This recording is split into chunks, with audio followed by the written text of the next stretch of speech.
हरे राम हरे राम राम राम हरे हरे हरे कृष्ण कृष्ण कृष्ण हरे हरे हरे राम राम राम हरे हरे हरे कृष्ण कृष्ण कृष्ण हरे हरे हरे राम राम राम हरे हरे हरे कृष्ण कृष्ण कृष्ण हरे हरे हरे राम राम राम हरे हरे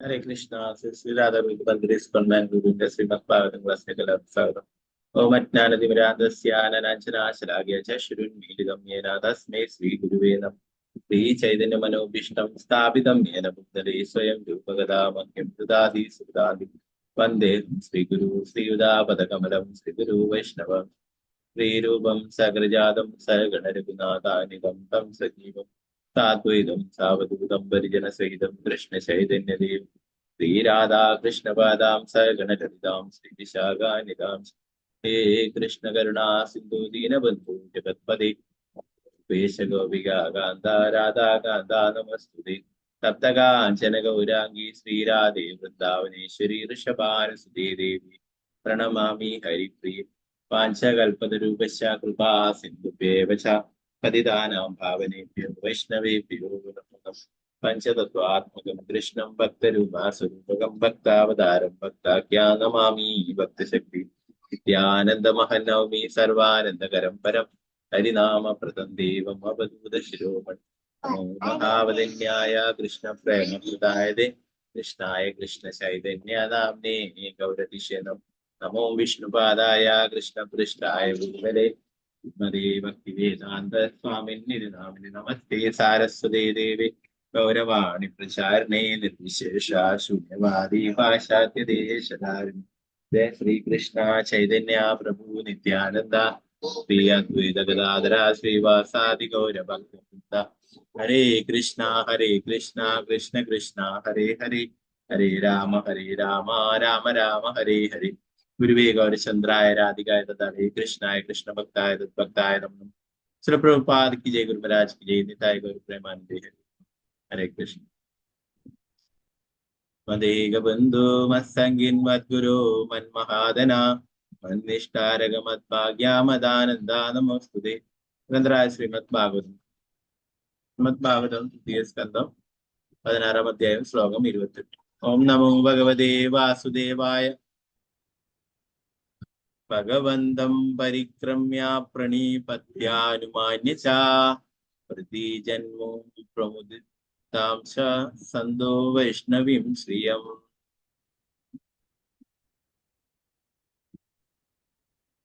ഭഗവന്തം പരിക്രമ്യ പ്രണീപത്യാനുമാന്യ ച പ്രതിജന്മോ പ്രമുദിതാം സന്തോ വൈഷ്ണവീം ശ്രിയം. ഭഗവന്തം പരിക്രമ്യ പ്രണീപത്യാനുമാന്യ ച പ്രതിജന്മോ പ്രമുദിതാ ശംസന്തോ വൈഷ്ണവീം ശ്രിയം. ഭഗവന്തം പരിക്രമ്യ പ്രണീപത്യാനുമാന്യ ച പ്രതിജന്മോ പ്രമുദിതാ ശംസന്തോ വൈഷ്ണവീം ശ്രിയം. ഹരേ കൃഷ്ണ.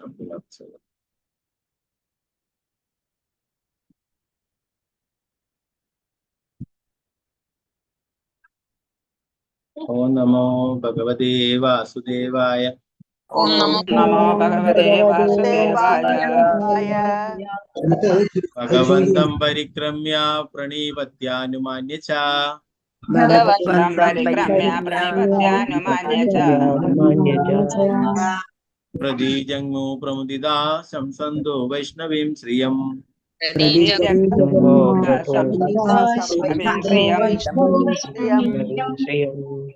ഭഗവന്തം പരിക്രമ്യ പ്രണീപത്യാനുമാന്യ ച ഭഗവന്തം പരിക്രമ്യ പ്രതിപത്യാനുമാന്യ ച ഹൃദി ജന്മോ പ്രമുദിതാ ശംസന്തോ വൈഷ്ണവീം ശ്രിയം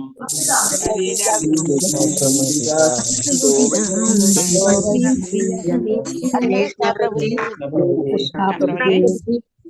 ഹരേ കൃഷ്ണ. ഒരാളായിട്ട് ചൊല്ലിക്കോ. ശ്രീദേവി മാതാജി ഹരേ കൃഷ്ണ മാതാജി ചൊല്ലിക്കോ. ഹരേ കൃഷ്ണ. ഹരേ കൃഷ്ണ. ഹരേ കൃഷ്ണ പ്രഭുജി. ഹരേ കൃഷ്ണ. ഓം നമോ ഭഗവതേ വാസുദേവായ. ഭഗവന്തം പരിക്രമ്യ പ്രണീപത്യാനുമാന്യ ച പ്രതിജഗ്മു പ്രമുദിതാം ശംസന്തോ വൈഷ്ണവീം ശ്രിയം. ഹരേ കൃഷ്ണ. ഹരേ കൃഷ്ണ മാതാജി.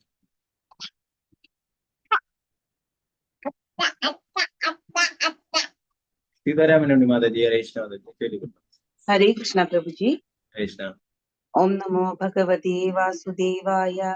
ഭഗവന്തം പരിക്രമ്യ പ്രണിപത്യാനുമാന്യ ച പ്രതിജഗ്മു പ്രമുദിത ശംസന്തോ വൈഷ്ണവീം ശ്രിയം. ഹരേ കൃഷ്ണ പ്രഭുജി. ഹരേ കൃഷ്ണ മാതാജി. സിന്ധു സിന്ധു മാതാജി ചൊല്ലുന്നുണ്ടോ മാതാജി? ഹരേ കൃഷ്ണ. ഹരേ കൃഷ്ണ മാതാജി. ചൊല്ലിക്കോ. അല്ല പ്രഭുജി. ഹരേ കൃഷ്ണ. ഓം നമോ ഭഗവതേ വാസുദേവായ. ഭഗവന്തം പരിക്രമ്യ പ്രണീപത്യാനുമാന്യ ച പ്രതിജഗ്മു പ്രമുദിതാ ശംസന്തോ വൈഷ്ണവീം ശ്രിയം. ഹരേ കൃഷ്ണ പ്രഭുജി. ഹരേ കൃഷ്ണ.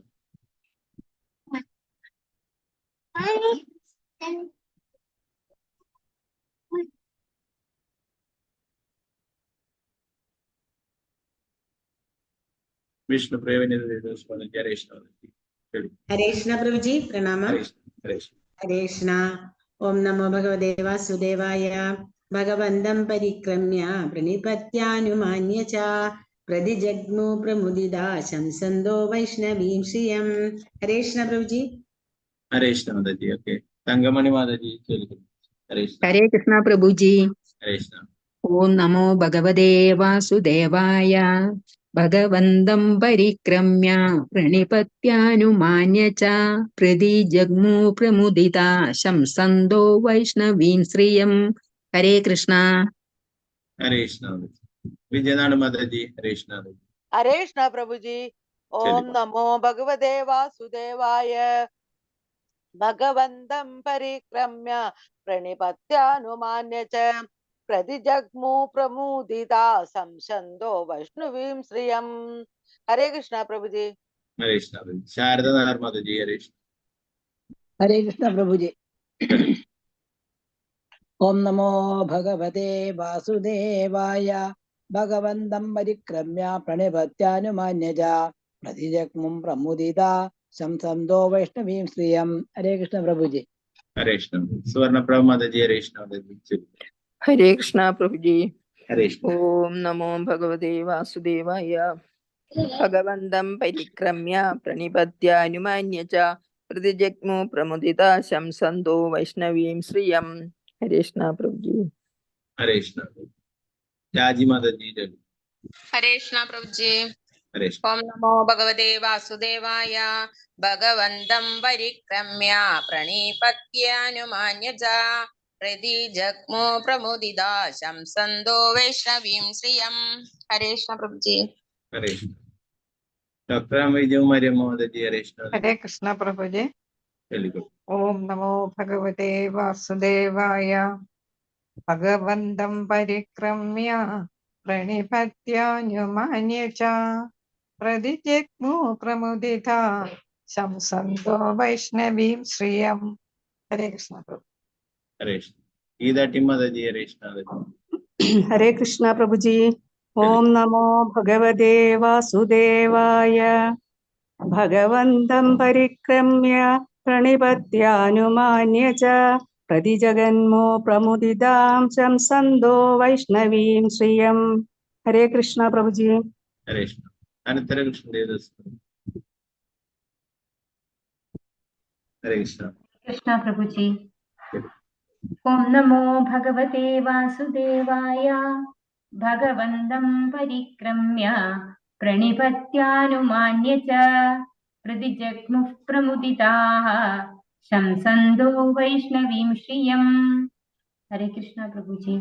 हरे कृष्ण। निर्मला माता जी। हरे कृष्ण प्रभु जी। चलिए। ओम नमो भगवते वासुदेवाय।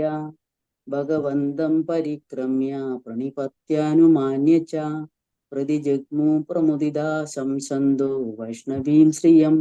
हरे कृष्ण प्रभु जी। हरे कृष्ण। शारदा जी नंबूदिरी माता जी। हरे कृष्ण माता जी। हरे कृष्ण प्रभु जी। हरे कृष्ण। चलिए। ओम नमो भगवते वासुदेवाय।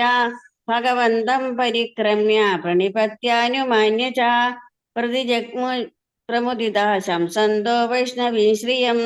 हरे कृष्ण प्रभु जी। हरे कृष्ण। पंकजाक्षी माता जी। हरे कृष्ण प्रभु जी। चलिए। ओम नमो भगवते वासुदेवाय। भगवन्तं परिक्रम्य प्राणी प्रत्यानुमान्य च प्रतिजम्मु प्रमुदिताः शंसन्तो वैष्णवी श्रियम्। हरे कृष्ण प्रभु। हरे कृष्ण। प्रतिभा माता जी। चलिए। हरे कृष्ण प्रभु। चलिए। ओम नमो भगवते वासुदेवाय भगवन्तं परिक्रम्य प्रणिपत्यानुमान्य च प्रतिजग्मु प्रमुदिता शंसन्तो वैष्णवी श्रियम्। हरे कृष्ण प्रभु। हरे कृष्ण। वत्सलक्षा जी माता जी। हरे कृष्ण।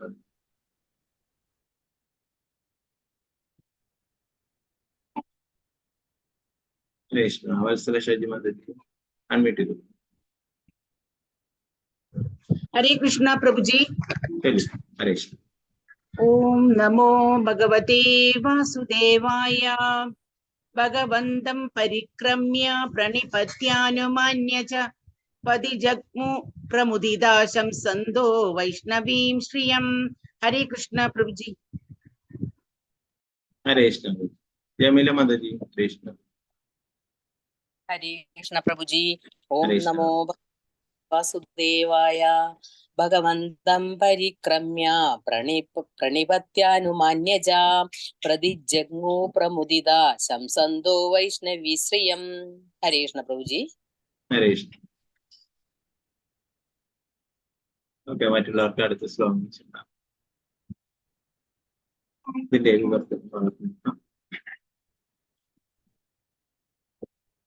വിവർത്തനം ഭാവാത്മേസി ഭക്തിവേദാന്ത സ്വാമി ശ്രീ പ്രഭുപാദ്. വൈഷ്ണവരുടെ ദിവ്യമായ ഐശ്വര്യങ്ങൾ പഠിക്കാൻ കഴിഞ്ഞതിൽ അങ്ങേയറ്റം ആഹ്ലാദചിത്തരായ മുനിമാർ പരമോന്നതനായ ഭഗവാനെ പ്രദക്ഷിണം ചെയ്ത് പ്രണാമങ്ങൾ അർപ്പിച്ച ശേഷം മടങ്ങിപ്പോയി. ഭാവാർത്ഥം ശ്രീ പ്രഭുപാദ്. ഹിന്ദു ക്ഷേത്രങ്ങളിൽ ഭഗവാനെ പ്രദക്ഷിണം ചെയ്യുന്നത് ഇപ്പോഴും ആദരപൂർണമായ ഒരു ആചാരമാണ്. പ്രത്യേകിച്ചും വൈഷ്ണവ ക്ഷേത്രങ്ങളിൽ മൂർത്തിക്ക് ആദരങ്ങൾ അർപ്പിക്കാനും കുറഞ്ഞത് 3 പ്രാവശ്യമെങ്കിലും ക്ഷേത്രത്തിന് പ്രദക്ഷിണം വയ്ക്കാനും ഉള്ള ക്രമീകരണം. 29ാമത്തെ ശ്ലോകം. ഓം നമോ ഭഗവതേ വാസുദേവായ.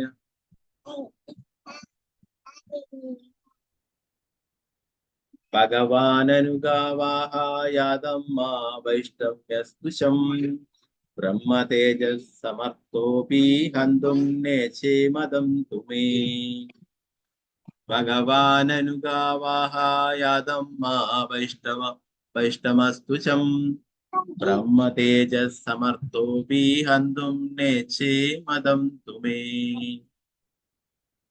ഹരേ കൃഷ്ണ. നേരത്തെ ചൊല്ലാൻ പറഞ്ഞു. അനുപ്രദീപ് മാതാജി. ഹരേ കൃഷ്ണ മാതാജി. ഹരേ കൃഷ്ണ. ഹരേ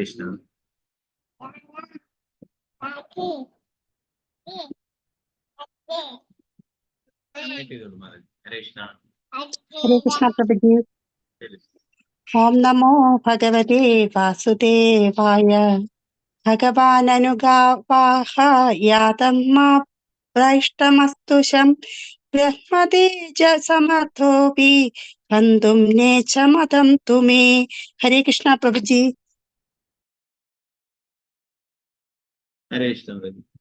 सावित्री कृपेश्वरी देवदास माताजी. हरे कृष्ण माताजी. हरे कृष्ण प्रभु जी। हरे प्रणाम। भगवान् अनुगावाहायादम्म वैष्णवस्तु शं ब्रह्मतेज समर्थोऽपि हन्तुं नेच्छे मदं तुमे। हरे कृष्ण प्रभु जी। हरे कृष्ण माताजी. ओके. भारती माताजी. हरे कृष्ण माताजी. हरे कृष्णा प्रभु जी। ओम नमो भगवते वासुदेवाय।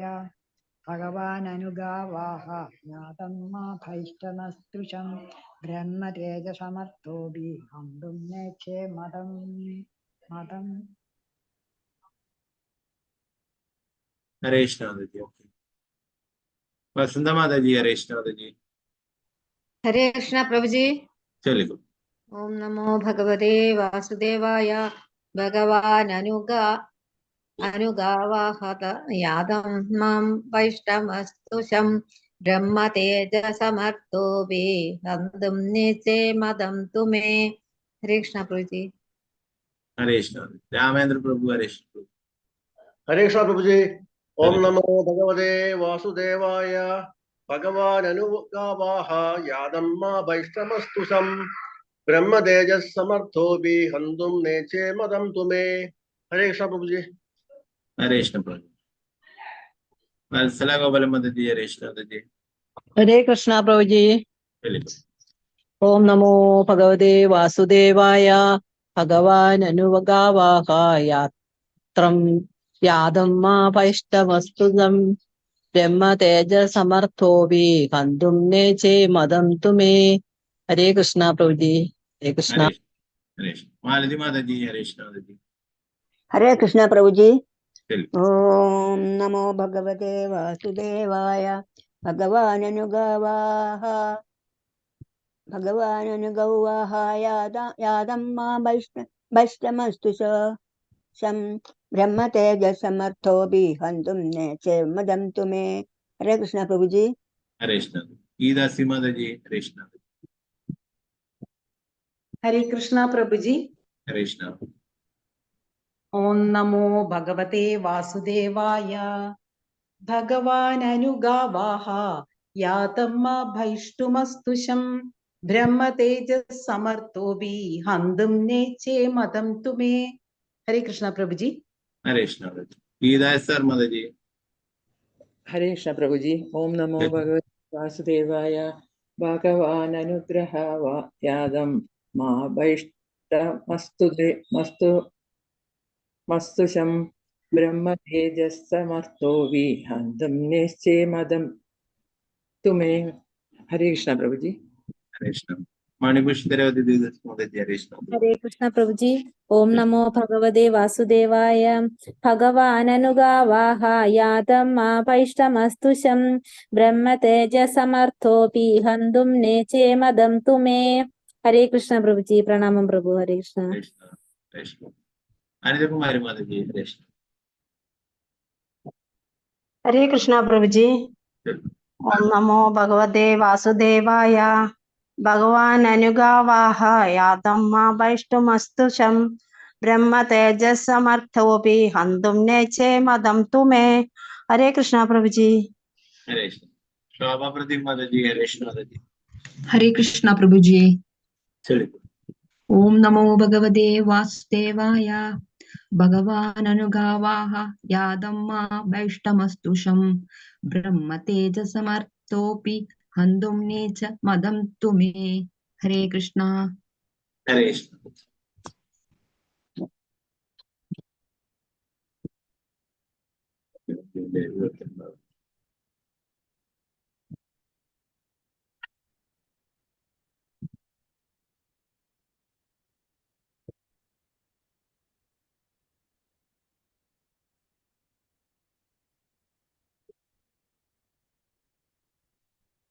ഭഗവാൻ അപ്പോൾ തന്റെ പരിചാരകരായ ജയനോടും വിജയനോടും പറഞ്ഞു, ഇവിടെ നിന്ന് വേർപിരിക്കുക, പക്ഷെ ഭയപ്പെടേണ്ട, നിങ്ങൾക്ക് എല്ലാ അനുഗ്രഹങ്ങളും ഉണ്ടായിരിക്കും. ബ്രാഹ്മണരുടെ ശാപം ഇല്ലാതാക്കാൻ എനിക്ക് സാധിക്കുമെങ്കിലും ഞാൻ അങ്ങനെ ചെയ്യുന്നില്ല. നേരെ മറിച്ച് അതിന് എന്റെ അംഗീകാരം.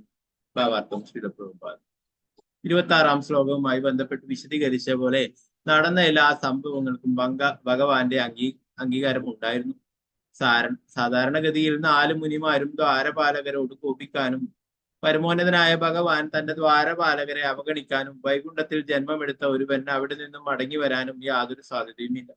അതിനാൽ ഈ സംഭവങ്ങളെല്ലാം ഭഗവാൻ ഭൗതിക ലോകത്തിലെ തന്റെ ലീലകൾക്ക് വേണ്ടി സ്വയം ആസൂത്രണം ചെയ്തതാണ്. അതുകൊണ്ട് തന്റെ അംഗീകാരത്തോടെയാണ് അത് സംഭവിച്ചതെന്ന് അദ്ദേഹം തുറന്നു പറഞ്ഞു. അല്ലാത്ത പക്ഷം വൈകുണ്ഠവാസികൾക്ക് കേവലം ഒരു ബ്രാഹ്മണ ശാപം മൂലം ഭൗതിക ലോകത്തിലേക്ക് മടങ്ങി വരില്ല. അത് അസാധ്യമാണ്.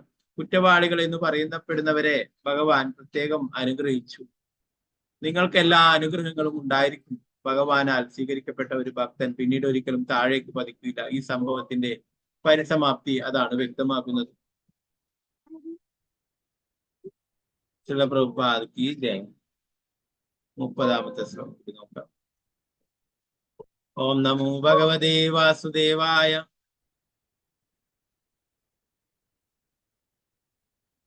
ഏതത് പൂരൈവ നിർദ്ദിഷ്ടം രമയാ ക്രുദ്ധയാ യഥാ പുരാപാരിത ദ്വാരീ വിശന്തി മയുപാരതേ.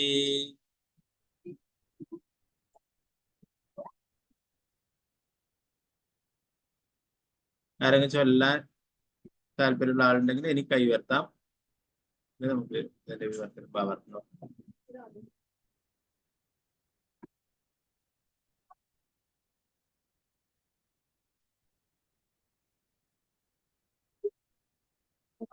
ഓക്കെ, വേറൊന്നും ഇല്ലെങ്കിൽ ആരില്ലെങ്കിൽ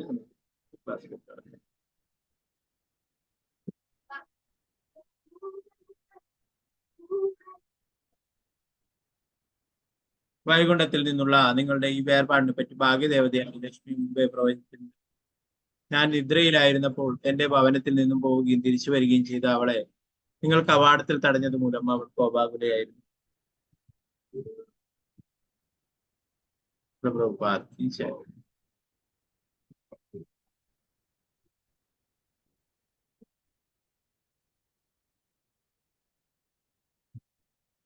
മുപ്പത്തൊന്നാമത്തെ ഒരു ശ്ലോകം കൂടി നമുക്ക് നോക്കാം. ഓം നമോ ഭഗവതേ വാസുദേവായ. മയി സംരംഭയോഗേന നിസ്ഥീര്യ ബ്രഹ്മഹേളനം പ്രത്യേഷതം നികാശം മേ കാലേന അൽപീയസാ പുനഃ. വൈകുണ്ഠവാസികളായ ജയനും വിജയനും ഭഗവാൻ ഉറപ്പ് കൊടുത്തു.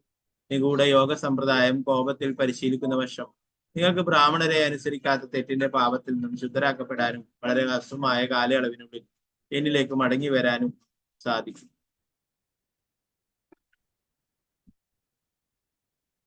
ഭാവാർത്ഥം ശ്രീല പ്രഭുപാദത്തിന്റെ കോപത്തോടെ ഭക്തിയോഗം അനുഷ്ഠിച്ചാൽ ബ്രാഹ്മണരുടെ ശാപത്തിൽ നിന്നും മോചിതരാകാമെന്ന് പരമദിവ്യത്വ പുരുഷനായ ഭഗവാൻ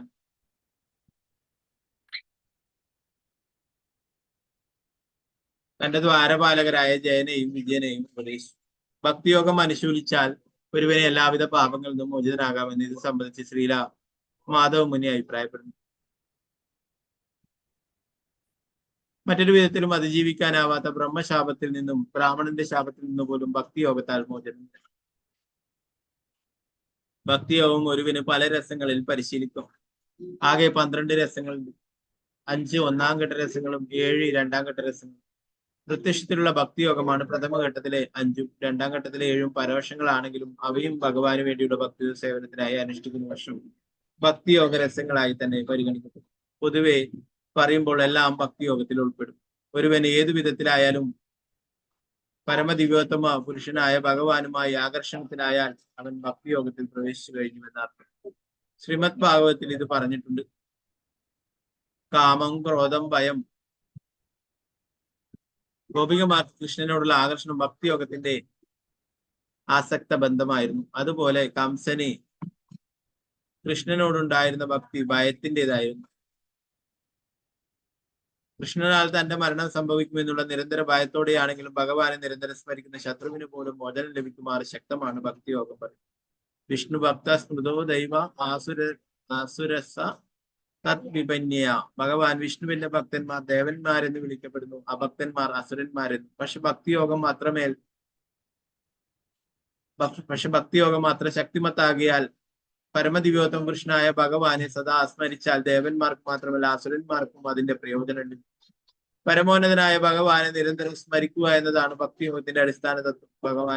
ഭഗവത്ഗീത 18:65 പറയുന്നു, മന്മനാഭവമത് ഭക്ത. എപ്പോഴും എന്നെ സ്മരിക്കുക. ഒരുവൻ ഏതു വിധത്തിലാണ് വിചാരിക്കുന്നത് എന്ന കാര്യമല്ല, ഏതു വിധത്തിലായാലും പരമദിവ്യോത്തമ പുരുഷനായ ഭഗവാനെ കുറിച്ചുള്ള വിചാരം മാത്രമാണ് ഭക്തിയോഗത്തിന്റെ അടിസ്ഥാന തത്വം. ഭൗതിക ഗ്രഹങ്ങളിൽ വ്യത്യസ്ത നിലവാരത്തിലുള്ള പാപപ്രവൃത്തികളുണ്ട്.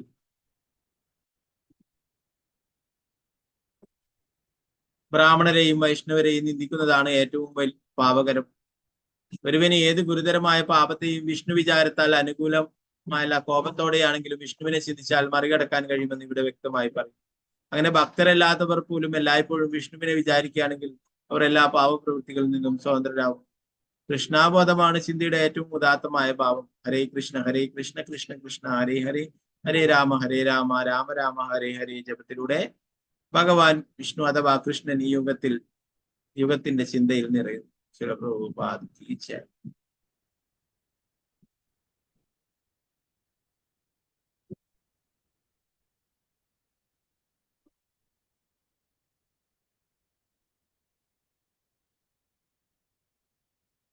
അധ്യായം ഏതായാലും തീരാറായി. നമുക്ക് കുറച്ച് ശ്ലോകങ്ങൾ നോക്കാം.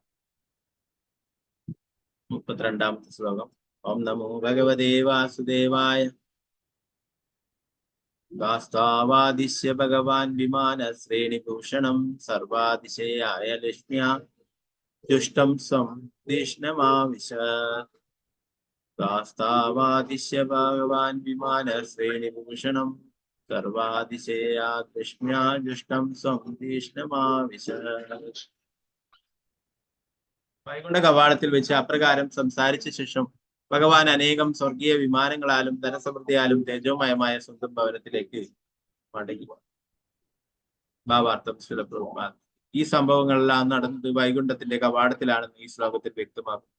മുനിമാർ വൈകുണ്ഠത്തിൽ പ്രവേശിച്ചിരുന്നില്ല, കവാടത്തിൽ തന്നെയായിരുന്നു എന്നർത്ഥം. വൈകുണ്ഠ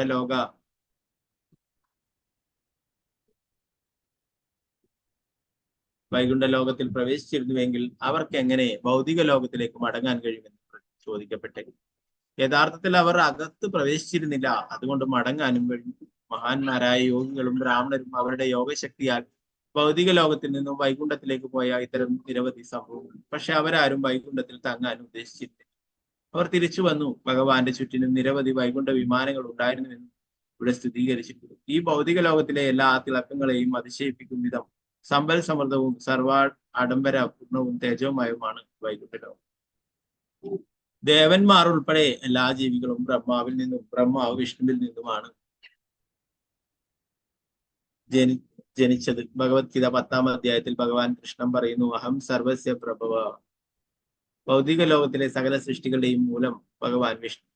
എല്ലാറ്റിന്റെയും മൂലം ഭഗവാൻ വിഷ്ണുവാണെന്ന് അറിയുന്നവരും സൃഷ്ടിയുടെ പ്രക്രിയ സുപരിചിതമായവരും എല്ലാ ജീവസ്തുക്കളും വെച്ച് ആരാധ്യൻ വിഷ്ണു അഥവാ കൃഷ്ണനാണെന്ന് മനസ്സിലാക്കുന്നവരും വൈഷ്ണവരെ പോലെ വിഷ്ണുവിന്റെ ആരാധനയിൽ വൈദിക മന്ത്രങ്ങൾ ഇതും സ്ഥിരീകരിക്കുന്നു.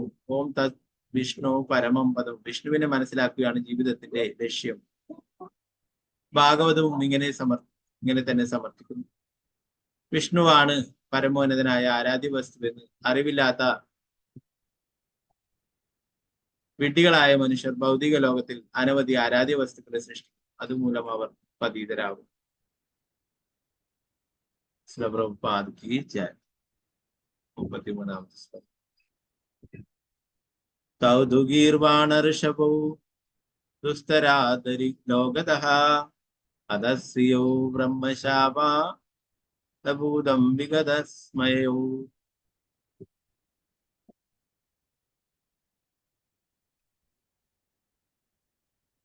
പക്ഷേ ദേവന്മാരിൽ നല്ലവരായ 2 ദ്വാരപാലകന്മാരും ബ്രാഹ്മണരുടെ ശാപത്താൽ സൗന്ദര്യവും ഓജസ്സും കുറഞ്ഞ് ദുർമുഖരായി പരമോദനായ ഭഗവാന്റെ വസതിയായ വൈകുണ്ഠത്തിൽ നിന്നും താഴേക്ക്. 34ാമത്തെ ശ്ലോകം. തദാ വികുണ്ഠധിഷ്ണാത്ത യോർനിപാത മനയോ ആഹാകരോ മഹാനാസീർ വിമാനാഗ്രേഷു പുത്രക. തദാ വികുണ്ഠ ദിഷണാത്ത യോർനിപാത മാനയോ ആഹാകാരോ മഹാനാസീർ വിമാനാഗ്രേഷു പുത്രക. ജയനും വിജയനും ഭഗവാന്റെ ഭവനത്തിൽ നിന്നും അങ്ങനെ വീണപ്പോൾ തങ്ങളുടെ തേജോമയങ്ങളായ വിമാനങ്ങളിൽ നിന്ന ദേവന്മാരിൽ നിന്നും നിരാശതയുടെ വലിയൊരു നിലവിളി ഉയർന്നു. 35ാമത്തെ ശ്ലോകം. ഓം നമോ ഭഗവതേ വാസുദേവായ.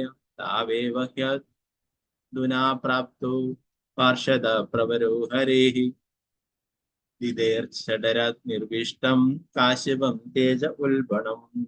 താവേവ ഹ്യധുനാ പ്രാപ്തോ പാർഷദ പ്രവരോ ഹരേ ഇതേ ജർജഡര നിർവിഷ്ടം കാശ്യപം തേജ ഉൽബണം.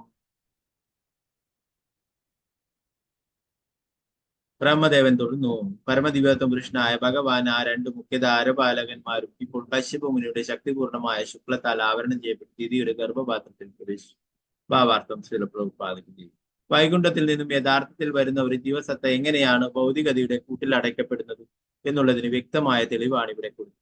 ഒരു ജീവസത്ത ഒരു പിതാവിന്റെ ശുക്ലത്തിൽ അഭയം തേടുന്നു. ആ ശുക്ലം മാതാവിന്റെ ഗർഭപാത്രത്തിൽ നിക്ഷേപിക്കപ്പെടുന്നു. മാതാവിന്റെ കുഴമ്പ് രൂപത്തിലാക്കപ്പെട്ട അണ്ടത്തിന്റെ സഹായത്തോടെ ജീവസത്ത ഗർഭപാത്രത്തിൽ വളർന്ന് ഒരു പ്രത്യേക ശരീരമായി രൂപം പ്രാപിക്കും. ഹിരണ്യാക്ഷൻ, ഹിരണ്യകശിപു എന്നീ പുത്രന്മാരെ ഇങ്ങനെ സ്വന്തം ശുക്ലത്തിൽ ഉൾക്കൊള്ളുമ്പോൾ കശ്യപ മഹർഷിയുടെ മനസ്സ് ക്രമനിലയിൽ ആയിരുന്നില്ലെന്ന് ഇവിടെ പ്രത്യേകം ഓർമ്മിക്കണം. അതുമൂലം അദ്ദേഹം വിസർജിച്ച ശുക്ലം ഒരേ സമയം അതിശക്തവും കോപം കലർന്നതുമായിരുന്നു. ഒരു കുട്ടിയെ ഉൾക്കൊള്ളുമ്പോൾ ഒരുവന്റെ മനസ്സ് സൗമ്യവും ഭക്തി നിർഭരവുമായിരിക്കണമെന്ന് സമർത്ഥിക്കപ്പെട്ടു.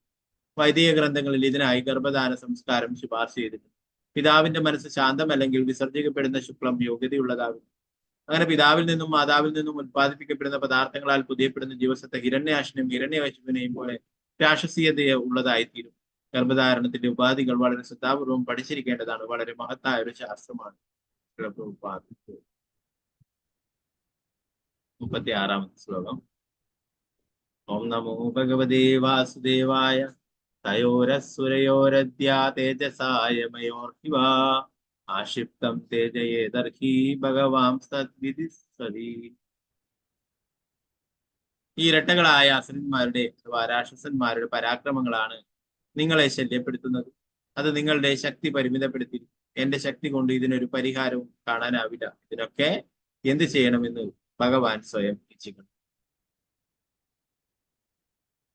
ഇവിടെ ആരാ പറയുന്നത്? ബ്രഹ്മാവ് ദേവന്മാരോട് പറയുന്നത് അല്ലെ? ഭാവാർത്ഥം ശിലപ്രഭുപാദ്. മുമ്പ് ജയനും വിജയനുമായിരുന്ന ഇപ്പോൾ അസുരന്മാരായി തീർന്ന ഹിരണ്യകശിപിന്റെയും ഹിരണ്യാക്ഷന്റെയും അതിക്രമങ്ങൾ നിയന്ത്രിക്കാൻ ഈ ഭൗതിക ലോകത്തിലെ ദേവന്മാരാൽ സാധ്യമല്ല. അതിനാൽ എനിക്കോ നിങ്ങൾക്കോ അവരുണ്ടാക്കുന്ന അക്രമങ്ങളെ ചെറുക്കാനാവില്ലെന്ന് ബ്രഹ്മാവ് ദേവന്മാരോട് പറഞ്ഞു. പരമദിവ്യപുരുഷനായ ഭഗവാന്റെ ആജ്ഞാനുസരണം ഭൗതിക ലോകത്തിൽ വന്നിട്ടുള്ള അവർ സൃഷ്ടിക്കുന്ന കുഴപ്പങ്ങളെ ചെറുക്കുവാൻ ഭഗവാന് മാത്രമേ കഴിയൂ. ഭഗവാന്റെ ഉള്ളിലുള്ള ഈ യുദ്ധേച്ഛ പൂർത്തീകരിക്കാൻ അദ്ദേഹം യുദ്ധം ചെയ്യാൻ സ്വയം തെരഞ്ഞെടുത്തിട്ടുള്ളവരാകയാൽ ജയനും വിജയനും അസുര ശരീരങ്ങൾ സ്വീകരിച്ചെങ്കിലും ഭൗതിക ലോകത്തിൽ മറ്റാരേക്കാളും ശക്തന്മാരായിട്ടുണ്ട്.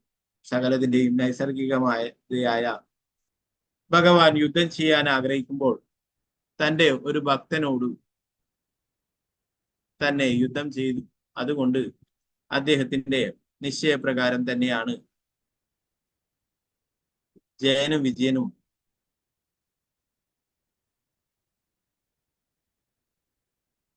കുമാരന്മാരാൽ ശപിക്കപ്പെട്ടത്. യുദ്ധം ചെയ്യാനുള്ള തന്റെ ആഗ്രഹം സഫലമാക്കാൻ ഭൂമിയിൽ ചെന്ന് തനിക്കെതിരെ ശക്തന്മാരായ ശത്രുക്കളാകാൻ ആജ്ഞാപിച്ച് അവരെ ഭൗതിക ലോകത്തിലേക്ക് അയക്കുകയായിരുന്നു ഭഗവാൻ. യുദ്ധസംതൃപ്തിക്കായും തന്റെ വ്യക്തിപരമായ ഭക്തന്മാരുടെ സേവനം അദ്ദേഹം സ്വീകരിച്ചു.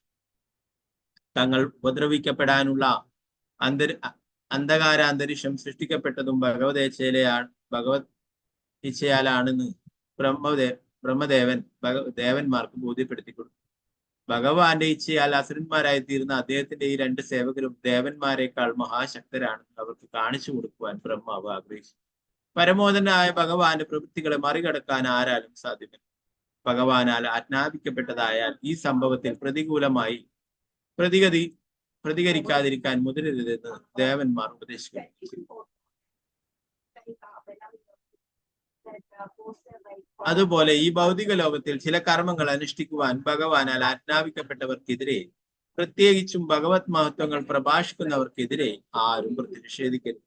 ഏത് പരിതസ്ഥിതിയിലും ഭഗവാന്റെ ഇച്ഛ നിർവഹിക്കണം.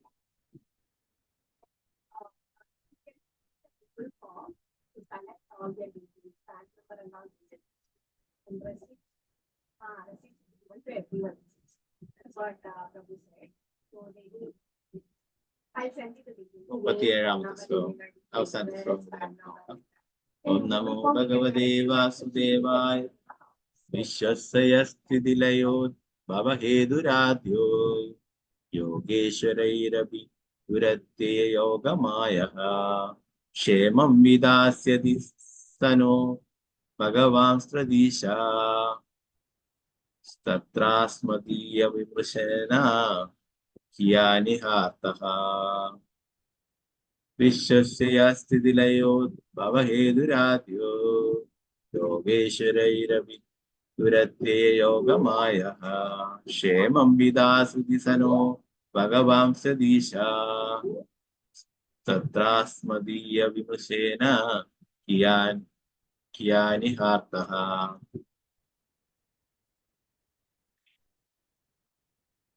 ഉത്തരം ഭാവാർത്ഥം ഭക്തിവേദാന്ത സ്വാമി ശ്രീല പ്രഭുപാദ് ജയ്. എന്റെ പ്രിയപ്പെട്ട പുത്രന്മാരെ, ഭഗവാൻ വിശ്വപ്രപഞ്ചത്തിന്റെ സൃഷ്ടിസ്ഥിതി സംഹാരങ്ങളുടെ ഉത്തരവാദിയും ഭൗതിക പ്രകൃതിയുടെ ത്രിഗുണങ്ങളുടെ നിയതാവുമാണ്. അദ്ദേഹത്തിന്റെ അത്ഭുതകരമായ സൃഷ്ടിശക്തിയായ യോഗമായ യോഗ ഗുരുക്കന്മാർക്ക് പോലും നിഷ്പ്രയാസം മനസ്സിലാക്കാൻ സാധിക്കുന്നത് ആ അതിപുരാതനമായ വ്യക്തി പരമദിവ്യപുരുഷനായ ഭഗവാൻ തന്നെ നമ്മുടെ രക്ഷയ്ക്കായി വരും. ആ വിഷയത്തെ പറ്റി ഗാഠമായി ആലോചിച്ചതുകൊണ്ട് അദ്ദേഹത്തിന് വേണ്ടി എന്ത് സേവനമാണ് നമുക്ക് ചെയ്യാൻ കഴിയും? ഭാവാർത്ഥം ശ്രീല പ്രഭുപാദ്. പരമദിവ്യപുരുഷനായ ഭഗവാനാൽ എന്തെങ്കിലും ക്രമീകരിക്കപ്പെടുമ്പോൾ ഒരുവന്റെ കണക്കുകൂട്ടലുകൾക്ക് വിരുദ്ധമാണെങ്കിൽ പോലും അതുമൂലം ആരും കുഴപ്പങ്ങളിൽ അകപ്പെടും. ഉദാഹരണത്തിന്, ചിലപ്പോൾ ഹരിദാസ് താക്കൂറിനെ പോലെ ഒരു മഹാനായ ഒരു പ്രഭാഷകൻ കൊല ചെയ്യപ്പെട്ടേക്കാം, പീഡിപ്പിക്കപ്പെട്ടേക്കാം. ഹരിദാസ് താക്കൂർ ഭഗവാന്റെ മഹത്വങ്ങൾ പ്രഭാഷണം ചെയ്യാൻ ഭഗവാന്റെ ഇച്ഛപ്രകാരം ഭൗതിക ലോകത്തിലേക്ക് വന്ന മഹാഭക്തനായിരുന്നു. പക്ഷെ 22 ചന്തസ്ഥലങ്ങളിൽ അദ്ദേഹം കാസിയുടെ കരങ്ങളാൽ മർദ്ദന ശിക്ഷയ്ക്ക് വിധേയായി. അതുപോലെ യേശു ക്രിസ്തു ക്രൂശിക്കപ്പെട്ടു. പ്രഹ്ലാദ് മഹാരാജാവ് നിരവധി ദുരിതങ്ങളിൽ അകപ്പെട്ടു. ഭഗവാൻ കൃഷ്ണന്റെ നേർ സുഹൃത്തുക്കളായിരുന്ന പാണ്ഡവർക്ക് അനവധി പീഡനങ്ങളിലൂടെ കടന്നു പോകേണ്ടി വന്നു. അവർക്ക് സ്വന്തം രാജ്യം നഷ്ടപ്പെടുകയും അവരെ പത്നി ദ്രോഹിപ്പെടുകയും ചെയ്തു. ഭക്തന്മാരെ ബാധിക്കുന്ന ഇത്തരം പ്രതികൂലതകൾ ദർശിക്കുമ്പോൾ ഒരുവൻ മാനസികമായി കുഴപ്പത്തിലാകരുത്. അവയ്ക്കെല്ലാം പിന്നിൽ ഭഗവാന്റെ എന്തെങ്കിലും പദ്ധതിയുണ്ടെന്ന് ഒരുവൻ മനസ്സിലാക്കണം.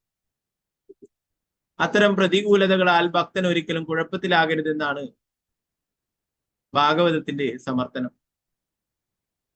പ്രതികൂല സാഹചര്യങ്ങൾ ഉണ്ടായാലും അത് ഭഗവാന്റെ കാരുണ്യമായി കണക്കാക്കി ഭക്തൻ സ്വീകരിക്കും. പ്രതികൂല സാഹചര്യത്തിലും ഒരുവൻ ഭഗവാന് വേണ്ടിയുള്ള സേവനം തുടർന്നാൽ അവൻ വൈകുണ്ഠ ഗ്രഹത്തിലേക്ക് ഭഗവാനിലേക്ക് മടങ്ങിപ്പോകാൻ ഓർക്കും. പരമദിവ്യത്വ പുരുഷനായ ഭഗവാന്റെ ആജ്ഞപ്രകാരം സംഭവിക്കുന്നതാകിയാൽ അന്ധകാരത്തിന്റെ ഇരുളടഞ്ഞ അന്തരീക്ഷം സംജാതമാകാനുള്ള കാരണത്തെപ്പറ്റി ചർച്ച ചെയ്യേണ്ടതില്ലെന്ന് ബ്രഹ്മാവ് ദേവന്മാരെ ഉപദേശിച്ചു. ഭഗവാന്റെ മഹാഭക്തനാകിയാൽ അദ്ദേഹത്തിന്റെ പദ്ധതി മനസ്സിലാക്കാൻ ബ്രഹ്മാവിന് കഴിയും. ശ്രീമദ് ഭാഗവതം 3-ാം സ്കന്ധം 16-ാം അധ്യായം വൈകുണ്ഠത്തിന്റെ ദ്വാരപാലകരായ ജയനും വിജയനും മുനിമാരും ശപിക്കപ്പെടുന്നു എന്ന ഭക്തിവേദാന്ത വ്യാഖ്യാനം പ്രകാരം നാരായണം നമസ്കൃത്യ നരം ചൈവ നരോത്തമം സരസ്വതി വ്യാസം തതോ ജയമുദ്രേ അഷ്ടപ്രായേഷു ഭദ്രേഷു നിത്യം ഭാഗവത സേവയാ ഭഗവതി ഉത്തമ ശ്ലോകേ ഭക്തിർഭവതി നൈഷ്ഠികേ മുഖം കരോതി വാചാലം പങ്കും ലംഘയതി ഗിരിം കൃപാതമഹം വന്ദേ ശ്രീഗുരു ദീനകാരിണം പരമാനന്ദമാധവം ശ്രീ ചൈതന്യമീശ്വരം നമോ വിഷ്ണുപാദായ കൃഷ്ണകൃഷ്ണായ ഭൂതലേ ഹരേ ഭക്തിവേദാന്ത സ്വാമിനേ നാമിനേ സാരസ്വതേ ദേവേ ഗൗരവാണിചാരിണി നിർവിശേഷ ശൂന്യവാദി പാശ്ചാത്യദേശധാരിണി ശ്രീകൃഷ്ണ ചൈതന്യ പ്രഭു നിത്യാനന്ദ ഗദാധര ശ്രീവാസാദി ഗൗരഭക്തവൃന്ദ ഹരേ കൃഷ്ണ കൃഷ്ണ കൃഷ്ണ ഹരേ ഹരേ ഹരേ രാമ രാമ രാമ ഹരേ ഹരേ ഗുരുവേ ഗൗരചന്ദ്രായ രാധികായ തഥാ ഹരേ കൃഷ്ണായ കൃഷ്ണോക്തായ തഥായ പ്രഭുപാദ് की जय गुरु महाराज की निताय गौर ब्रह्म हरे कृष्ण.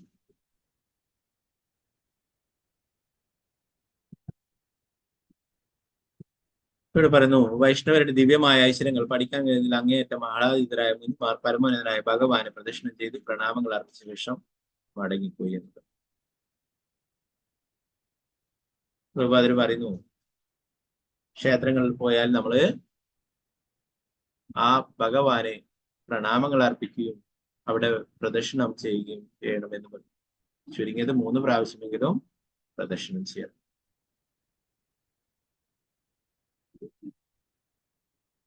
ആ അംബരീഷ് മഹാരാജാവിനെ കുറിച്ചുള്ള പ്രാർത്ഥന എന്ന് പറയുമ്പോൾ പാദോ ഹരേക്ഷേത്ര പദാഹിതം, പാദങ്ങള് ഹരിയുടെ ക്ഷേത്രങ്ങൾ സന്ദർശിച്ച് അവിടെ പ്രദക്ഷിണം ചെയ്യാനാണ്. അപ്പൊ ഇവിടെ 4 കുമാരന്മാരും വിഷ്ണുവിന് നമസ്കാരങ്ങൾ അർപ്പിച്ച് പ്രണാമങ്ങൾ അർപ്പിച്ച് പ്രദക്ഷിണം ചെയ്തിട്ട് തിരിച്ചുപോയി എന്നത്. അടുത്ത ശ്ലോകത്തിൽ പ്രഭുപാദൻ പറഞ്ഞു, ഈ സംഭാഷണങ്ങളൊക്കെ നടന്നിട്ടുള്ളത്, ഈ കാര്യങ്ങളൊക്കെ നടന്നിട്ടുള്ളത് വൈകുണ്ഠത്തിന്റെ കവാടത്തിൽ വെച്ചാണ് അല്ലെ. അവിടെ നിന്നാണ് തടയപ്പെട്ടത് അല്ലെ. അവിടെ ഉടനെ ഭഗവാൻ ഓടിയെത്തിയിട്ടുണ്ടായിരുന്നു.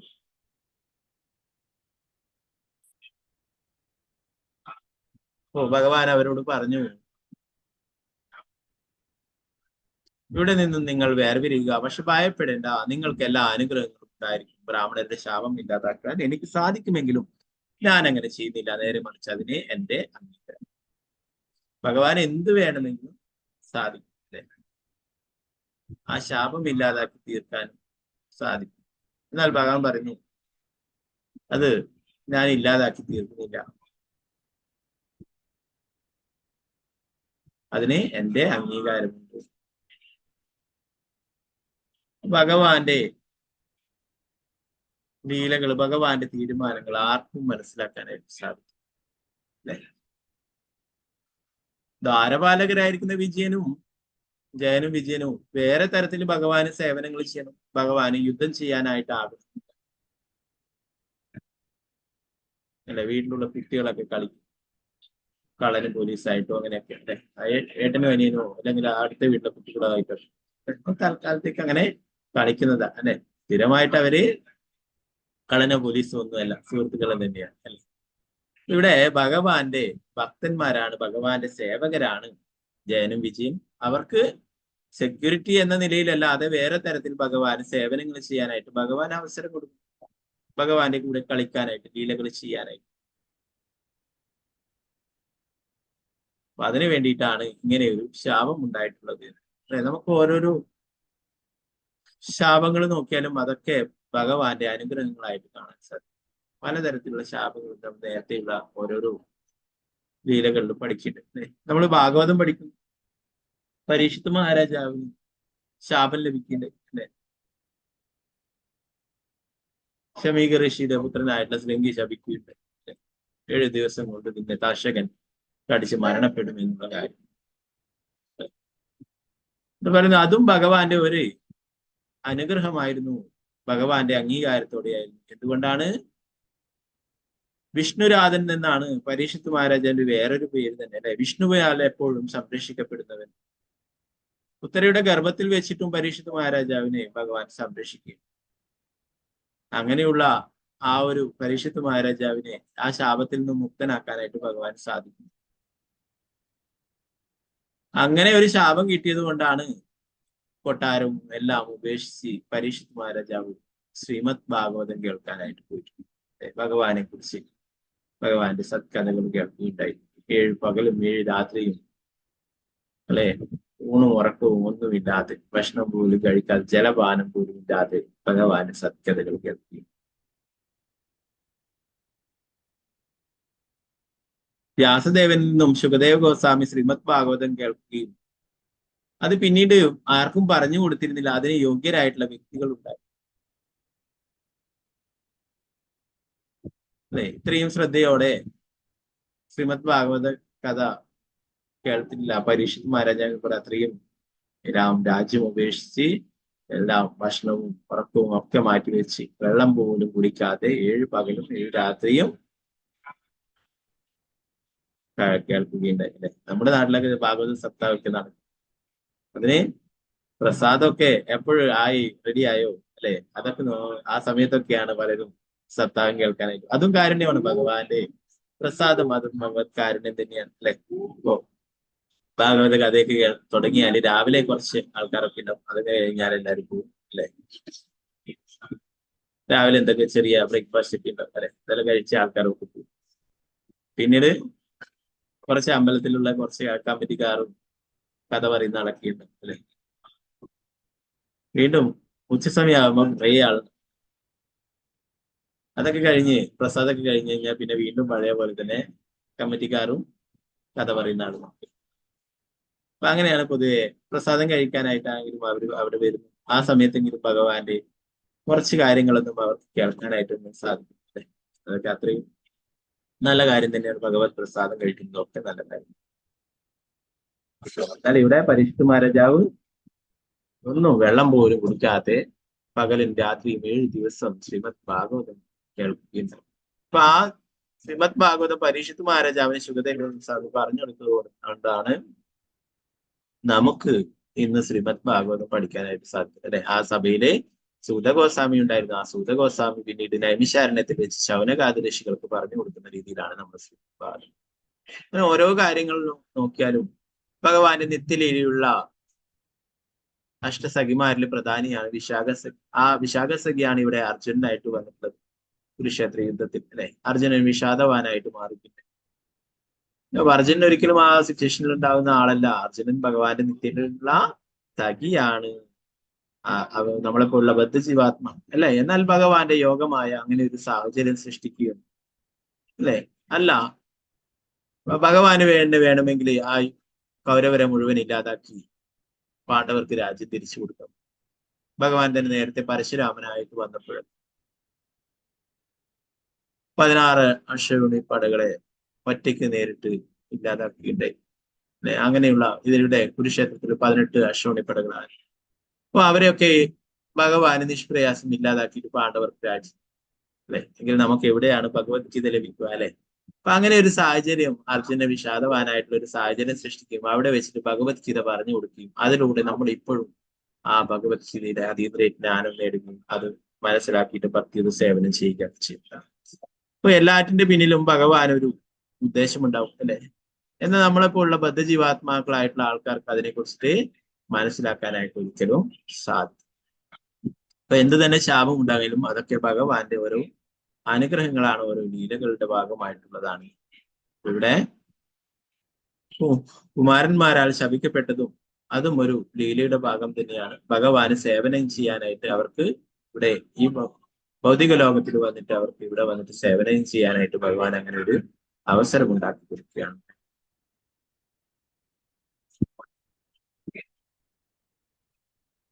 പ്രഭാതത്തിൽ പറയുന്നു നടന്ന എല്ലാ സംഭവങ്ങൾക്കും ഭഗവാന്റെ അംഗീകാരമുണ്ട്. സാധാരണഗതിയിൽ 4 മുനിമാരും ദ്വാരപാലകരോട് കോപിക്കാനും പരമോന്നതര ഭഗവാൻ തന്റെ ദ്വാരപാലകരെ അവഗണിക്കാനും വൈകുണ്ഠത്തിൽ ജന്മം എടുത്തവരുവിന് ഇവിടെ വന്ന് മടങ്ങി വരാൻ യാതൊരു സാധ്യത. അതിനാൽ ഈ സംഭവങ്ങളെല്ലാം ഭഗവാൻ ഭൗതിക ലോകത്തിൽ തന്റെ ലീലകൾക്ക് വേണ്ടി സ്വയം ആസൂത്രണം ചെയ്തതാണ്. അതുകൊണ്ട് തന്റെ അംഗീകാരത്തോടെയാണ് അത് സംഭവിച്ചതെന്ന് അദ്ദേഹം തുറന്നു പറഞ്ഞു. അല്ലാത്ത പക്ഷം വൈകുണ്ഠവാസികൾക്ക് കേവലം ഒരു ബ്രാഹ്മണ ശാപം മൂലം ഭൗതിക ലോകത്തിലേക്ക് മടങ്ങി വരേണ്ടി വരും. ഇത് അസാധ്യമാണ്. കുറ്റവാളികൾ എന്ന് പറയപ്പെടുന്നവരെ ഭഗവാൻ പ്രത്യേകം അനുഗ്രഹിച്ചു. നിങ്ങൾക്ക് എല്ലാ അനുഗ്രഹങ്ങളും ഉണ്ടായി. ഭഗവാനാൽ സ്വീകരിക്കപ്പെട്ട ഒരു ഭക്തൻ പിന്നീട് ഒരിക്കലും താഴേക്ക് പതിക്കില്ല. ഈ സംഭവത്തിന്റെ പരിസമാപ്തി അതാണ് വ്യക്തമാക്കുന്നത്. മറ്റുള്ളവരുടെ മുന്നിൽ അവർ കുറ്റക്കാരാണെങ്കിലും ആ കുറ്റക്കാരാണെന്ന് മുദ്ര കുത്തിയവർക്കും ഭഗവാന്റെ പ്രത്യേക കാരുണ്യം ഉണ്ടായിരുന്നു. ഭഗവാൻ പതീതരായിട്ടുള്ളവർ ഉദ്ധരിക്കണം.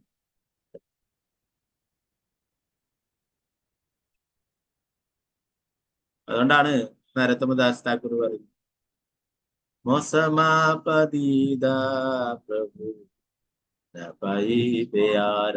ശ്രീകൃഷ്ണ ചൈതന്യ പ്രഭു ദയകരമോരോ അതിൽ പറയുന്നു, ഈ ലോകത്തിൽ എന്നെക്കാളും പതീതനായിട്ട് ആരുമില്ല, അതുകൊണ്ട് എന്നെ ആദ്യം ഉദ്ധരിക്കുന്നു നരോത്തമദാസ് താക്കൂർ പറയുന്നു. ഏറ്റവും പതീതരോടായാണ് ഭഗവാനെ വേഗത്തിൽ കാരുണ്യം കാണിക്കുക. അപ്പൊ ഇവിടെ പറയുന്നു, ശപിക്കപ്പെട്ടെങ്കിലും അവരെ കുറ്റവാളികളായി ആക്കപ്പെട്ടെങ്കിലും അവർക്ക് വേഗത്തിൽ കാരുണ്യം നൽകും. വേഗം തന്നെ ഭഗവാനത്തേക്ക് തിരിച്ചു വരാനായിട്ട് സാധിക്കും എന്നുള്ള അനുഗ്രഹങ്ങൾ കൊടുക്കുകയാണ്. ഓ ഭഗവാൻ തന്നെ പറഞ്ഞിട്ടല്ലേ, നമേ ഭക്ത പ്രണശ്യതി, എന്റെ ഭക്തർ ഒരിക്കലും നാശമില്ല. ഇവിടെ പറഞ്ഞു ജയനും വിജയനും ഭഗവാന്റെ കൂടെ ലീലകൾ ചെയ്യാനായിട്ട് ഇവിടെ വന്നിട്ടുള്ളതാണ്. ഭഗവാന് യുദ്ധം ചെയ്യണമെന്ന് ആഗ്രഹമുണ്ടായി. ഭഗവാനോട് യുദ്ധം ചെയ്യാനായിട്ട് അത്രയും ശക്തരായിട്ടുള്ള ആൾക്കാർ അല്ലെ, അതിനും ഭഗവാന്റെ ഭക്തന്മാര് തന്നെ വേണം ഭഗവാനോട് ലീലകൾ ചെയ്യാൻ. അതിനായിട്ടാണ് ഇവിടെ ജയനും വിജയനും വന്നിട്ടുള്ളത്.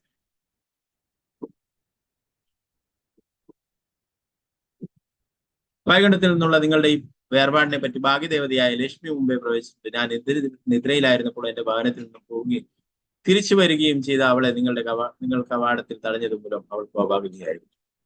ഇതിലെ സാക്ഷാൽ ലക്ഷ്മി ദേവി പോലും തടഞ്ഞു നിർത്തുകയുണ്ടായി. ഇത് ആരപാലം. അതുകൊണ്ടാണ് ഭഗവാൻ പറഞ്ഞു, ഞാൻ നിദ്രയിലാണ്, ആരെയും ഇവിടേക്ക് കടത്തിവിടരുത്. സ്വന്തം പത്നിയായിട്ടില്ല ലക്ഷ്മി ദേവിയെ പോലും തടയുകയുണ്ടായിരുന്നു.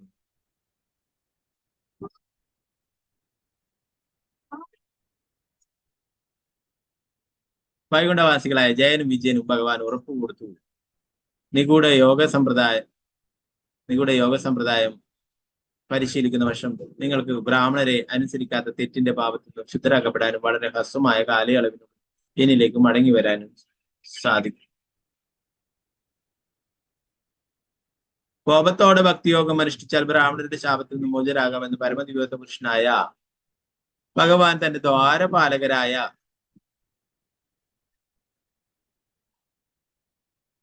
ജയനെയും വിജയനെയും ഉപദേശിച്ചു. ഭക്തിയോഗം അനുശീലിച്ചാൽ ഒരുവൻ എല്ലാവിധ പാപങ്ങളിൽ നിന്നും മോചിതനാകാമെന്ന് ഇത് സംബന്ധിച്ച് മാധവപുരി അഭിപ്രായപ്പെട്ടു. മറ്റൊരു വിധത്തിലും അതിജീവിക്കാനാവാത്ത ബ്രഹ്മശാപത്തിൽ നിന്നും ബ്രാഹ്മണന്റെ ശാപത്തിൽ നിന്നും പോലും ഭക്തിയോഗത്താൽ മോചനം. ഭക്തിയുത സേവനങ്ങളിലൂടെ എല്ലാ പാപപ്രതികളും മോചനാവാം. അല്ലെ, നമ്മൾ ആ തുളസി പരിക്രമം ചെയ്യുമ്പോ തന്നെ ചൊല്ലുന്നു അല്ലെ, യാനിക്കാനി ച പാപാനി ബ്രഹ്മഹത്യതിക്കാനി ച താനി താനി പ്രണശ്യന്തി പ്രദക്ഷിണ പതേ പതേ. തുളസി മഹാറാണിയെ പ്രദക്ഷിണം ചെയ്യുന്ന ഓരോ അടിയിലും ബ്രഹ്മഹത്യ പോലുള്ള പാപങ്ങൾ പോലും ഇല്ലാതായിത്തീരുന്നു. ആ പാപങ്ങൾ പോലും ഇല്ലാതാക്കാനായിട്ട് സാധിക്കും എന്നുള്ള കാര്യം. ബ്രഹ്മഹത്യ ഒരു ബ്രാഹ്മണനെ കൊണ്ടിട്ടുള്ള പാപം പോലും ഇല്ലാതാക്കപ്പെടും ആ തുളസി മഹാറാണിയെ പരിക്രമം ചെയ്താൽ, പ്രദക്ഷിണം ചെയ്തു. അതുപോലെ ഭക്തിയുത സേവനം അനുഷ്ഠിക്കുന്നതിലൂടെ എല്ലാ പാപ പ്രതികരണങ്ങളിൽ നിന്നും മോചിതനാവാം.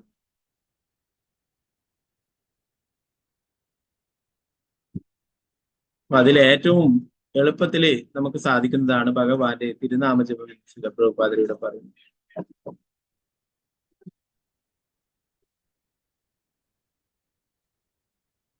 ഭക്തന്മാരല്ലാത്തവർ പോലും എല്ലായ്പ്പോഴും വിഷ്ണുവിന് വിചാരിക്കുകയാണെങ്കിൽ അവർ എല്ലാ പാവപ്രതികരണങ്ങളും സ്വതന്ത്രരാകും. കൃഷ്ണാപാദമാണ് ചിന്തയുടെ ഏറ്റവും ഉദാത്തമായ ഭാവം. ഹരേ കൃഷ്ണ കൃഷ്ണ കൃഷ്ണ ഹരേ ഹരേ, ഹരേ രാമ രാമ രാമ ഹരേ ഹരേ ജപത്തിലൂടെ ഭഗവാൻ വിഷ്ണു അഥവാ കൃഷ്ണൻ ഈ യുഗത്തിന്റെ ചിന്തയിൽ നിറയും. ഭഗവാനെ ഓർക്കുകയാണ്, ഭഗവാനെ സ്മരിക്കുകയാണെങ്കിൽ അസുരന്മാർക്ക് പോലും മോചനം ലഭിക്കുന്നു എന്ന് ഇതിന്റെ ഭാവാർത്ഥത്തിൽ പറഞ്ഞു.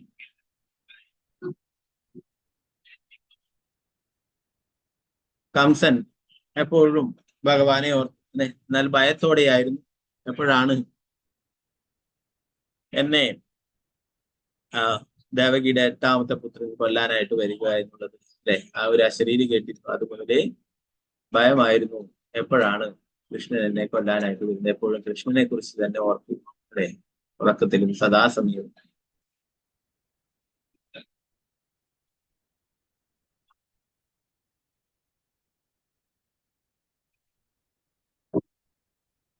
ഗോപികമാരും ഭഗവാനെ കുറിച്ച് എപ്പോഴും ഓർത്തു. അത്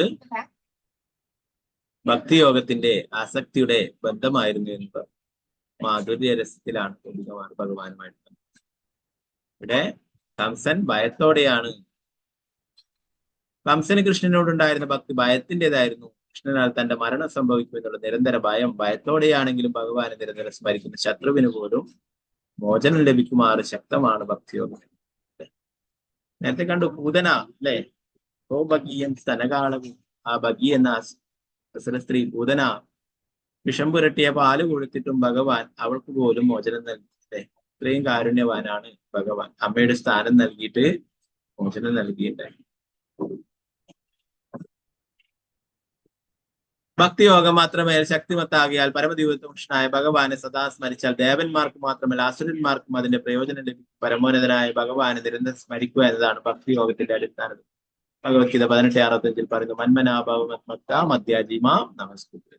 അല്ലെ, ഭഗവത്ഗീതയിൽ തന്നെ ഒരേ കാര്യം 2 പ്രാവശ്യം പറയുന്നുണ്ട്. അല്ലെ, 9:34 പറയുന്നു, അതേ കാര്യം 18:65 പറയുന്നു. എന്നെ ആരാധിക്കുക, എന്റെ ഭക്തനാവുക, എന്നെ എപ്പോഴും നമസ്കരിക്കുക എന്നുള്ള കാര്യം. ഇങ്ങനെയുള്ള ഭക്തിയോഗങ്ങൾ വളരെ എളുപ്പമായിട്ടുള്ളതാണ്. ഭഗവാൻ തന്നെ പറയുന്നു, സുസുഖം കർത്തുമഭിയെ. മറ്റുള്ളതെല്ലാം വിഷം പിടിച്ചതാണ്. എന്നാൽ ഭക്തിയോഗത്തിലൂടെ ഭഗവത് കാരുണ്യം വേഗത്തിൽ നേടാനായിട്ട് സാധിക്കും. പ്രത്യേകിച്ചും ഈ കലിയുഗത്തിൽ വേറൊന്നും തന്നെ പ്രാവർത്തികമല്ല. ഭഗവാന്റെ തിരുനാമജപം അതൊന്നുകൊണ്ട് തന്നെ ആ പാവൃത്തികൾ മോചനമാകാമെന്ന് പറയുന്നു. ഭഗവാൻ ഇങ്ങനെയുള്ള കാര്യങ്ങളൊക്കെ സംസാരിച്ചതിന് ശേഷം വൈകുണ്ഠ കവാടത്തിൽ വെച്ച് അപ്രകാരം സംസാരിച്ച ശേഷം ഭഗവാൻ അനേകം സ്വർഗീയ വിമാനങ്ങളാൽ ധനസമൃദ്ധിയാലും തേജോമയമായ സ്വന്തം ഭവനത്തിലേക്ക് മടങ്ങി. പ്രഭുപാദർ പറഞ്ഞു, ഈ സംഭവങ്ങളെല്ലാം നടന്നത് വൈകുണ്ഠ കവാടത്തിലാണെന്ന് ഈ ശ്ലോകത്തിൽ വ്യക്തമാകുന്നു. മുനിമാർ വൈകുണ്ഠത്തിൽ പ്രവേശിച്ചിരുന്നില്ല, കവാടത്തിൽ തന്നെയായിരുന്നു എന്നർത്ഥം.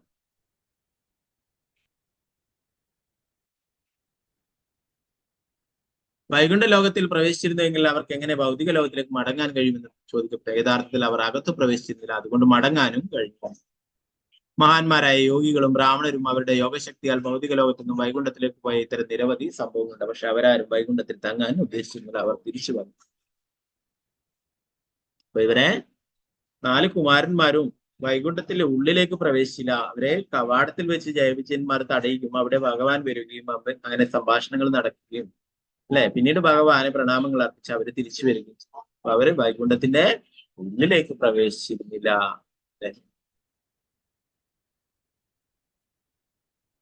അതുപോലെ പ്രഭുപാദർ പറയുന്നു, പല യോഗികളും മറ്റുള്ളവരൊക്കെ അങ്ങനെ വൈകുണ്ഠത്തിലേക്ക് പോയിട്ടുണ്ട്. അവരുടെ യോഗസിദ്ധികൾ കൊണ്ടൊക്കെ വൈകുണ്ഠത്തിൽ എത്തിച്ചേരാനായിട്ട് സാധിക്കും. പക്ഷെ അതിന്റെ അകത്ത് കടക്കാനായിട്ട് സാധിക്കില്ല. വൈകുണ്ഠത്തിന്റെ കവാടം വരെ എത്തിയിട്ട് തിരിച്ചു വരാനായിട്ട് സാധിക്കും. അല്ലെ, ഭൃഗുമുനി വൈകുണ്ഠത്തിലേക്ക് പോയിട്ടുണ്ടായിരുന്നു. അതുപോലെ ഇന്നലെ പറഞ്ഞു നമ്മൾ ദുർവാസ മുനി, അവരൊക്കെ അവരുടെ യോഗശക്തി കൊണ്ട് തപോബലം കൊണ്ട് അവിടെ പോകാനായിട്ട് സാധിച്ചിട്ടുണ്ടായിരുന്നു. എന്നാൽ അവര് ഇവിടേക്ക് തന്നെ തിരിച്ചു വരികയുണ്ടായി. അതുപോലെ 4 കുമാരന്മാരും ഇവിടേക്ക് തന്നെ തിരിച്ചു വന്നു എന്നത്. അവര് ബ്രഹ്മവാദികളായിരുന്നു. പിന്നീട് ഭഗവാനെ കണ്ടു, ഭഗവാന്റെ രൂപം കണ്ടു, പിന്നെ തിരിച്ചു വരികയും. ഭക്തിയോഗത്തിലൂടെ മാത്രമേ ഭഗവാന്റെ അടുത്തേക്ക് എത്തിച്ചേരാനായിട്ട് സാധിക്കൂ, ഭഗവത് ധാമത്തില് എത്തിച്ചേരാനായിട്ട് സാധിക്കൂ.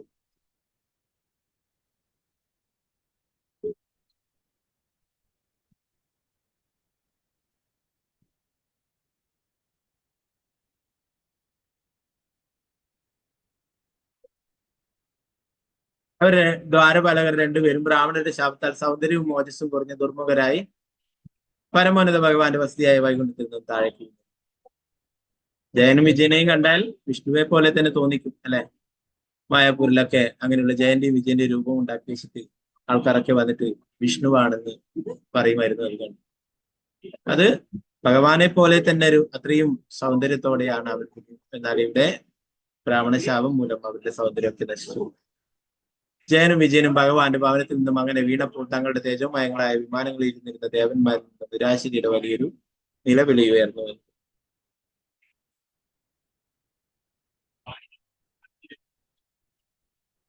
ബ്രഹ്മദേവൻ തുടർന്നു, പരമദിവസമോഷനായ ഭഗവാന്റെ ആ 2 മുഖ്യ ദ്വാരപാലകന്മാരും ഇപ്പോൾ കശ്യപ മുനിയുടെ ശക്തിപൂർണമായ ശുക്ലത്താൽ ആവരണം ചെയ്യപ്പെട്ട ദിതിയുടെ ഗർഭപാത്രത്തിൽ പ്രവേശിച്ചു.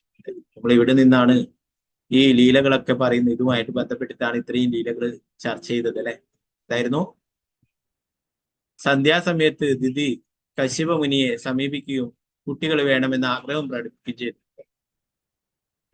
സന്ധ്യാസമയത്ത് അങ്ങനെയുള്ള കാര്യങ്ങൾ പാടില്ല എന്നും ശിവൻ സഞ്ചരിക്കുന്ന സമയമാണ്, ശിവൻ ഭൂതഗണങ്ങൾ. അപ്പൊ അങ്ങനെയുള്ള മറ്റുള്ള ദുരാത്മാക്കളെ, മറ്റുള്ള അസുരന്മാരെ ഒക്കെയാണ് ആ സമയത്തുള്ള ബന്ധത്തിൽ ഉണ്ടാവുക എന്ന് പറയുകയായിരിക്കും. അത് പ്രകാരം അങ്ങനെ ഹിരണ്യാക്ഷനും ഹിരണ്യകശിപുവാണ് ആ ദിതിക്കായിട്ട് വന്നിട്ടുണ്ടായിരുന്നു. കശ്യപനും ദിതിക്കുമായിട്ട് വന്നിട്ടുള്ളത്. അപ്പൊ ആ ഒരു 2 അസുരന്മാരും ദിതിയുടെ ഗർഭത്തിൽ പ്രവേശിച്ചപ്പോൾ തന്നെ ദേവന്മാർക്കൊക്കെ അന്ധകാരമുണ്ടായി, അവർക്കൊക്കെ ഭയമുണ്ടായി എന്ന് പറഞ്ഞു. അത് പ്രകാരമാണ് ബ്രഹ്മാവിന്റെ അടുത്ത് പോയിട്ട് അവർ പ്രാർത്ഥിക്കുന്നത്, ബ്രഹ്മാവിനോട് ഇതിന്റെ കാരണം ചോദിക്കുന്നത്. അത് പ്രകാരമാണ് ഈ ലീലകളൊക്കെ വിവരിക്കപ്പെട്ടിട്ടുണ്ടായിരുന്നത്. പ്രഭുപാദർ ഇവിടെ പറയുന്നു, ഗർഭധാന സംസ്കാരം അനുസരിച്ചിട്ടുള്ള ഒരു ബന്ധം മാത്രമേ പാടുള്ളൂ, അങ്ങനെ മാത്രമേ നല്ല സന്താനങ്ങൾ ഉണ്ടാവുകയുള്ളൂ. അല്ലെങ്കിൽ ഹിരണ്യകശിപുവിനെയും ഹിരണ്യാക്ഷനെയും പോലുള്ള മക്കളായി തീരും, അസുരന്മാരായി തീരും എന്ന് പറയുന്നു.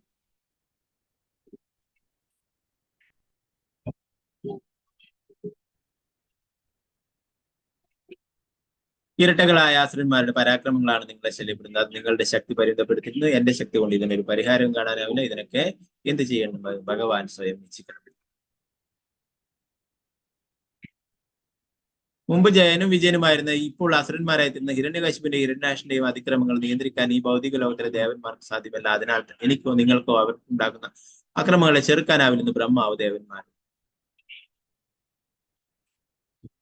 പരമദിവ്യത്വ പുരുഷനായ ഭഗവാന്റെ ആജ്ഞാനുസരണം ഭൗതിക ലോകത്തിൽ വന്നിട്ടുള്ള അവർ സൃഷ്ടിക്കുന്ന കുഴപ്പങ്ങളെ ചെറുക്കാൻ ഭഗവാന് മാത്രമേ കഴിയൂ.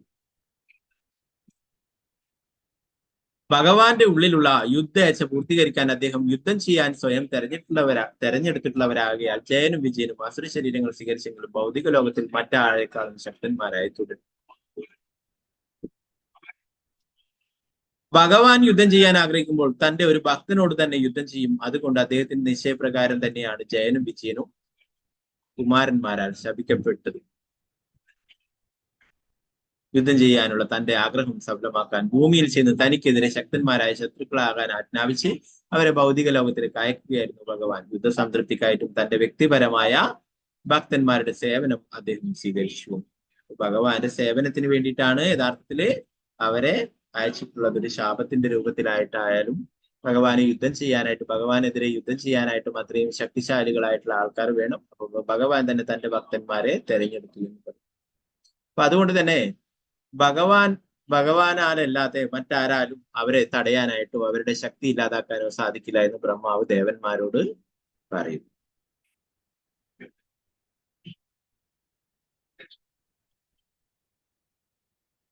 അതുപോലെ തന്നെ പ്രഭുപാദരി ഇതിന്റെ ഭാവാർത്ഥത്തിൽ അവസാന ഭാഗങ്ങളായിട്ട് പറയുന്നു.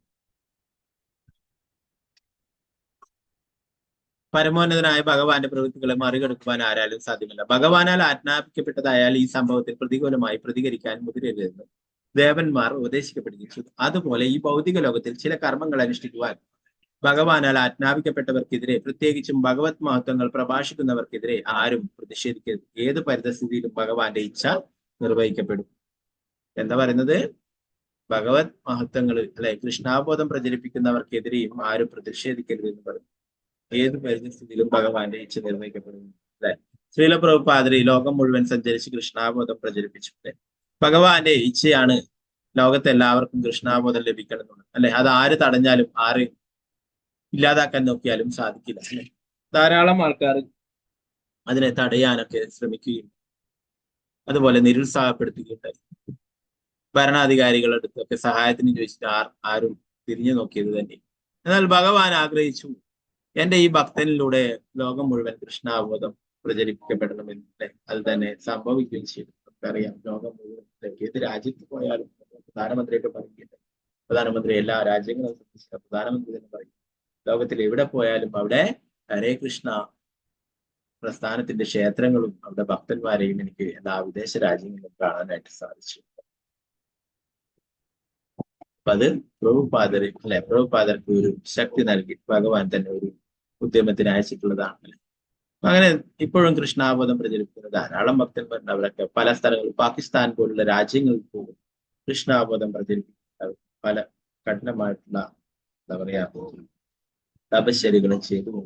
അവർക്ക് അങ്ങനെ സ്വന്തം ജീവിതം തന്നെ അപകടത്തിലാകപ്പെടുന്ന പോലെ സാഹചര്യത്തിൽ പോലും കൃഷ്ണാബോധം പ്രചരിപ്പിക്കും. അതൊക്കെ എന്താണ്? ഭഗവാന്റെ ശ്രീ ചൈതന്യ മഹാപ്രഭുവിന്റെ സംതൃപ്തിക്കായിട്ട് അല്ലെ. ശ്രീ ചൈതന്യ മഹാപ്രഭു പറഞ്ഞു യാരതേക്കു താരക്കഹോ കൃഷ്ണ ഉപദേശം. ആരെ കാണുന്നു അവരോടൊക്കെ കൃഷ്ണന്റെ ഉപദേശം.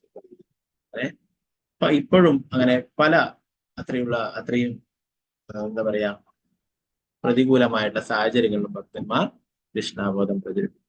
ഒക്കെ തീർച്ചയായിട്ടും ഭഗവാന്റെ എല്ലാ അംഗീകാരവും എല്ലാ അനുഗ്രഹങ്ങളും ഉണ്ടാവും. അത് ആരാലും തടയപ്പെടാനായിട്ട് സാധിക്കില്ല.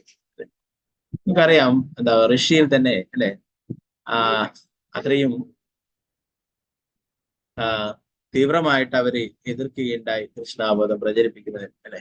നമുക്ക് ഇന്ന് കാണാൻ സാധിക്കും. റഷ്യയിൽ നിന്നാണ് ഏറ്റവും കൂടുതൽ ഡിവോട്ടീസ് വൃന്ദാവനത്തിലും മായാപൂരിലൊക്കെ വന്നിട്ട് കൃഷ്ണാബോധം പ്രചരിപ്പിക്കുന്നത്, അവർ കീർത്തനം ചെയ്യുന്നത്. ലോകത്തിൽ ഏത് അമ്പലത്തിൽ പോയാലും അവിടെ ഒരു റഷ്യൻ ഡിവോട്ടി ഉണ്ടാവും. നമ്മുടെ അമ്പലത്തിലും 3-4 റഷ്യൻ ഡിവോട്ടീസ്. അവരൊക്കെ റഷ്യയിൽ നിന്ന് വന്നിട്ട് റഷ്യയിലാണ് കൃഷ്ണാബോധം പ്രചരിപ്പിക്കുവാൻ വിടില്ല എന്ന് പറഞ്ഞിട്ട് അത്രയും ശക്തമായിട്ട് എതിർത്തിട്ടുള്ളത്. ഭഗവത്ഗീതയൊക്കെ കത്തിച്ചു, ഡിവോട്ടീസിനെയൊക്കെ പിടിച്ച് ജയിലിലിട്ടു, അങ്ങനെ പല ക്രൂരമായിട്ടുള്ള കാര്യങ്ങൾ ചെയ്തു. എങ്കിലും ഭഗവാൻ ആഗ്രഹിച്ചു അവിടെയുള്ളവരും ഭക്തന്മാരായി തീർന്നു. തീർച്ചയായിട്ടും അവരൊക്കെ ഭക്തന്മാരായി തീരുന്നു, കൃഷ്ണാബോധം പ്രചരിപ്പിച്ചു. ഓക്കെ.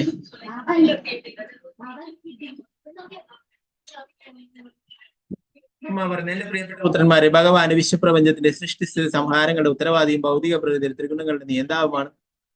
അദ്ദേഹത്തിന്റെ അത്ഭുതകരമായ സൃഷ്ടിശക്തമായ യോഗ ഗുരുക്കന്മാർക്ക് പോലും നിഷ്പ്രയാസം മനസ്സിലാക്കാൻ സാധിക്കുന്നത് ആ അതിപുരാതനായ വ്യക്തി പരമദിവ്യ പുരുഷനായ ഭഗവാൻ തന്നെ നമ്മുടെ രക്ഷയ്ക്കായി വരും. ആ വിഷയത്തെ പറ്റി ഗാഠമായി ആലോചിച്ചതുകൊണ്ട് അദ്ദേഹത്തിന് വേണ്ടി എന്ത് സേവനമാണ് നമുക്ക് ചെയ്യാൻ സാധിക്കുന്നത്?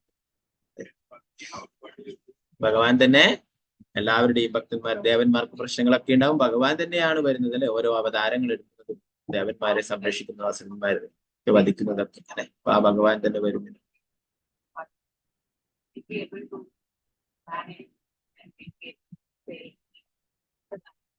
ഇപ്പൊ ഇവിടെ ഭഗവാന്റെ ഭക്തന്മാരും പലതരത്തിലുള്ള വിഷമങ്ങളൊക്കെ അനുഭവിക്കുന്നതിനെ കുറിച്ച് പറഞ്ഞു. പരമദിവ്യ പുരുഷനായ ഭഗവാനാൽ എന്തെങ്കിലും ക്രമീകരിക്കപ്പെടുമ്പോൾ അത് ഒരുവന്റെ കണക്കുകൂട്ടലുകൾക്ക് വിരുദ്ധമാണെങ്കിൽ പോലും അതുമൂലം ആരും കുഴപ്പങ്ങൾ. ഉദാഹരണത്തിന് ചിലപ്പോൾ ഹരിദാസ് താക്കൂറിനെ പോലെ മഹാന ഒരു പ്രഭാഷകൻ കൊല ചെയ്യപ്പെട്ടേക്കാം, പീഡിപ്പിക്കപ്പെട്ടേക്കാം. ഹരിദാസ് താക്കൂറും ഭഗവാന്റെ മഹത്വങ്ങൾ പ്രഭാഷണം ചെയ്താൽ ഭഗവാന്റെ ഇച്ഛപ്രകാരം ഭൗതിക ലോകത്തേക്ക് വന്ന മഹാഭക്തനായിരുന്നു. പക്ഷെ 22 മാർക്കറ്റുകളിൽ അദ്ദേഹം കാസിയുടെ കരങ്ങളാൽ മർദ്ദന ശിക്ഷയ്ക്ക് വിധേയ. അതുപോലെ യേശു ക്രിസ്തുവും ക്രൂശിക്കപ്പെട്ടു. പ്രഹ്ലാദ് മഹാരാജാവ് നിരവധി സ്ഥലങ്ങളിൽ നിരവധി ദുരിതങ്ങളിൽ അകപ്പെട്ടു. പാണ്ഡവര് അനേകം പീഡനങ്ങളിലൂടെ കടന്നു. സ്വന്തം രാജ്യം നഷ്ടപ്പെട്ടു, അവരുടെ പത്നി ദ്രോഹിക്കപ്പെട്ടു. ഭക്തന്മാരെ ബാധിക്കുന്ന ഇത്തരം പ്രതികൂലതകൾ ദർശിക്കുമ്പോൾ ഒരുവൻ മാനസികമായ കുഴപ്പത്തിലാകുന്നത് അവയ്ക്കെല്ലാം പിന്നിൽ ഭഗവാന്റെ എന്തെങ്കിലും പദ്ധതി ഉണ്ടെന്ന് ഒരുവൻ മനസ്സിലാക്കണം. എന്താ പറയുന്നത് ഇവിടെ? ഭഗവാൻ ഓരോ പദ്ധതികളുണ്ട് അല്ലെ. അതുകൊണ്ട് തന്നെ അത് മറ്റ് നമ്മൾ കണക്കൂട്ടുന്ന പോലെ ആയിരിക്കണമെന്ന് അല്ലെ. പല ഉദാഹരണങ്ങളും പറഞ്ഞു. ഭഗവാന്റെ ഭക്തന്മാർ ഒരിക്കലും നശിക്കില്ല. ഭഗവാൻ തന്നെ പറയുന്നത് നമ്മെ ഭക്ത എന്നെ ഹരിദാസ് താക്കൂറിനെ 22 മാർക്കറ്റുകളിൽ ചങ്ങലക്കിട്ട് വലിച്ചഴിച്ചു കൊണ്ടുപോയിട്ട് മർദ്ദിക്കുകയുണ്ടായി. ഇങ്ങനെ ഹരിദാസ് താക്കൂർ എന്താ പറഞ്ഞിട്ടുള്ളത്? ഇവരെയൊന്നും ഭഗവാൻ ശിക്ഷിക്കരുതേ എന്ന് പറഞ്ഞു അവർക്ക് വേണ്ടിയിട്ട് പ്രാർത്ഥിക്കുകയുണ്ടായി. അങ്ങനെ ദ്രോഹം ചെയ്തവർ. അതുപോലെ പ്രഹ്ലാദ് മഹാരാജാവിനെ പിതാവ് ദ്രോഹിക്കുകയുണ്ടായി അല്ലെ. പ്രഹ്ലാദ് മഹാരാജാവും ഭഗവാനോട് അവസാനമായിട്ട് എന്താ പറഞ്ഞിട്ടുള്ളത്? എന്റെ പിതാവിന് മോക്ഷം ലഭിക്കുമോ? അദ്ദേഹത്തിന് ദുർഗതി ഉണ്ടാവരുത്, അദ്ദേഹത്തിന് മോക്ഷം ലഭിക്കണമെന്ന് പ്രാർത്ഥിക്കും. ഭഗവാൻ പറഞ്ഞു, നീ ഒരു ഭക്തനായതുകൊണ്ട് തന്നെ നിന്റെ തലമുറയുള്ള 21 തലമുറയ്ക്ക്, എന്റെ കുടുംബത്തിന്റെ 21 തലമുറയ്ക്ക് മോചനം ലഭിക്കും. അപ്പൊ അതുപോലെ ധാരാളം ഉദാഹരണങ്ങൾ ഇവിടെ പറഞ്ഞു. പാണ്ഡവർക്കൊക്കെ പലതരത്തിലുള്ള വിഷമങ്ങൾ ഉണ്ടായിട്ടില്ല. ഇപ്പോഴൊക്കെ എന്താണ് കുന്തിമാറാണി എന്താണ് പ്രാർത്ഥിച്ചത്? ഇനിയും ഇങ്ങനെയുള്ള ആപത്തുകൾ വന്നു കൊള്ളട്ടെ, എന്നാൽ എനിക്ക് കൃഷ്ണനെ മുഖാമുഖം ദർശിക്കാമല്ലോ, അങ്ങയുടെ സാന്നിധ്യം എപ്പോഴും ഞങ്ങളുടെ കൂടെ ഉണ്ടാവുമല്ലോ എന്ന്.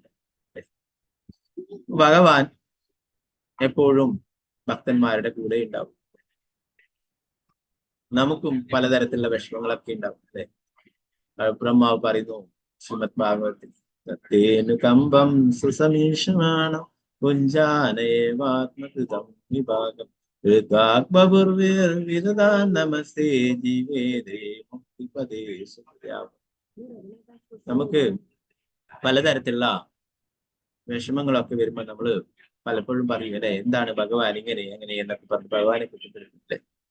ബ്രഹ്മാവ് പറയുന്നു, ഇത് ഭഗവാന്റെ കാരുണ്യമാണ്, നമുക്ക് എത്രയോ വലിയ ശിക്ഷയാണ് ലഭിക്കേണ്ടത്, അത് ഭഗവാൻ കുറച്ചു തന്നു, അങ്ങനെ കരുതിയാൽ മതി എന്ന് പറയും. വേറെ നമ്മൾക്ക് ഒരു ഡിവോട്ടി ആയതുകൊണ്ടാണ് ഇത്രയും, അല്ല ഡിവോട്ടി അല്ലാത്ത ആൾക്ക് നമ്മൾ ചെയ്തിട്ടുള്ള തെറ്റുകൾക്കൊക്കെ ധാരാളം ശിക്ഷകള് നരകലോകങ്ങളൊക്കെ പോയി ഏറ്റുവാങ്ങേണ്ടതായിട്ട്. എന്നാൽ ഭഗവാൻ തിരിച്ച് ഭഗവാന്റെ അടുത്തേക്ക് വേഗത്തിൽ ഞങ്ങളെ കൊണ്ടുപോകാനായിട്ട് ആഗ്രഹിക്കുന്നു. അതുകൊണ്ട് ഈ ഭൗതിക ലോകത്തിൽ വെച്ച് തന്നെ നമ്മൾ അങ്ങനെയുള്ള നമ്മുടെ കർമ്മഫലങ്ങൾ, പാപകർമ്മങ്ങളുടെ ഫലങ്ങളൊക്കെ അനുഭവിച്ച് തീർത്താൽ മതി. അപ്പൊ അത് ഭഗവാന്റെ അനുഗ്രഹമാണ്. അതുകൊണ്ട് കൂടുതൽ ഭക്തി ചെയ്യുകയാണ് വേണ്ടത്. എല്ലാ ശാസ്ത്രങ്ങളും പറയുന്നത് മുക്തി ലഭിക്കുമെന്ന് പറഞ്ഞു.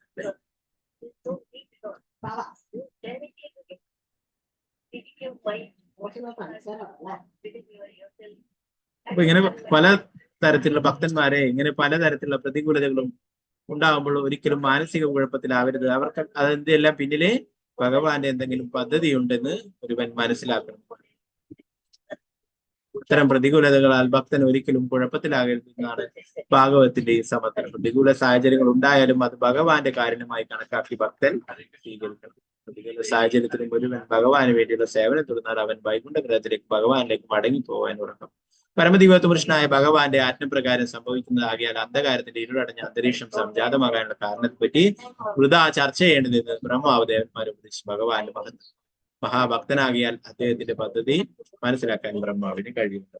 അപ്പോൾ വെറുതെ എന്തുകൊണ്ടാണ് ഇങ്ങനെ ഭീകരമായിട്ടുള്ള അന്തരീക്ഷം ഉണ്ടാവുന്നത്, ചുറ്റും ഇരുട്ടുണ്ടാവുന്നത്, ഇതൊന്നും ഇങ്ങനെ വെറുതെ വേവലാതിപ്പെടേണ്ടതായിട്ടില്ല. ഇത് ഭഗവാന്റെ തന്നെ ഒരു പദ്ധതിയാണ്. ഭഗവാന്റെ ഒരു ലീല ഇപ്പോഴും നടക്കാൻ പോകുന്നതാണ്. അല്ലെ, അസുരന്മാരായിട്ടുള്ള രണ്ടുപേരും ദിതിയുടെ ഗർഭത്തിൽ ഉണ്ടായിരിക്കുന്നു. അല്ലെ, അപ്പൊ അതുകൊണ്ട് തന്നെ ബ്രഹ്മാവ് പറയുന്നു ഇതൊക്കെ ഭഗവാന്റെ പദ്ധതികളാണ്. അപ്പൊ എന്താണ് വേണ്ടത്? ഭഗവാനെ സ്തുതിക്കുക, ഭഗവാനെ പ്രാർത്ഥിക്കുക എന്ന് ദേവന്മാർക്ക് പറയും. 16-ാം അധ്യായം ശിവപ്രഭാതന്റെ ഭക്തി വേദാന്ത വ്യാഖ്യാനം ഇപ്രകാരം സമാപിക്കും. ഹരേ കൃഷ്ണ ഹരേ കൃഷ്ണ കൃഷ്ണ കൃഷ്ണ ഹരേ ഹരേ ഹരേ രാമ രാമ രാമ ഹരേ ഹരേ.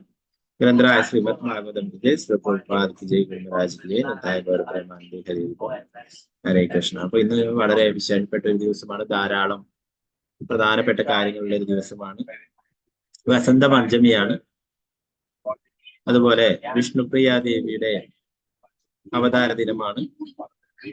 വിഷ്ണുപ്രിയ ദേവി ശ്രീ ചൈതന്യ മഹാപ്രഭുവിന്റെ പത്നിയാണ്. അല്ലെ, അതുപോലെ വിശ്വനാഥ ചക്രവർത്തി താക്കൂർ, നമ്മുടെ പരമ്പരയുള്ള വിശ്വനാഥ ചക്രവർത്തി താക്കൂറിന്റെ ഡിസപ്പറൻസ് ഡേ ആണ്.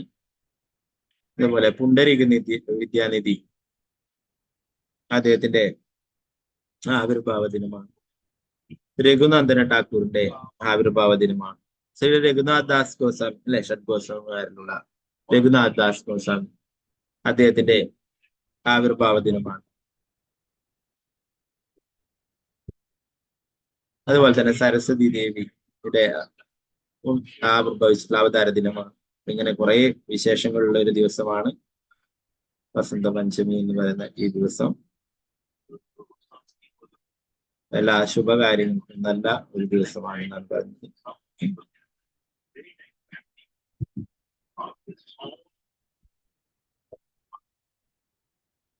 നമുക്ക് എല്ലാവർക്കും പ്രാർത്ഥിക്കാം. കൂടുതൽ ഭക്തി സേവനങ്ങൾ ചെയ്യാൻ ഭഗവാന്റെ തിരുനാമം ജപിക്കാനും ഒക്കെ സാധിക്കട്ടെ എന്ന് ഒരു നല്ലൊരു സുഹൃത്തെ എല്ലാവർക്കും 3 പ്രാവശ്യം ഭഗവാന്റെ തിരുനാമം ജപിക്കാം. ഹരേ കൃഷ്ണ ഹരേ കൃഷ്ണ കൃഷ്ണ കൃഷ്ണ ഹരേ ഹരേ ഹരേ രാമ രാമ ഹരേ കൃഷ്ണ ഹരേ കൃഷ്ണ ഹരേ കൃഷ്ണ കൃഷ്ണ കൃഷ്ണ ഹരേ രാമ രാമ രാമ ഹരേ കൃഷ്ണ ഹരേ കൃഷ്ണ ഹരേ രാമ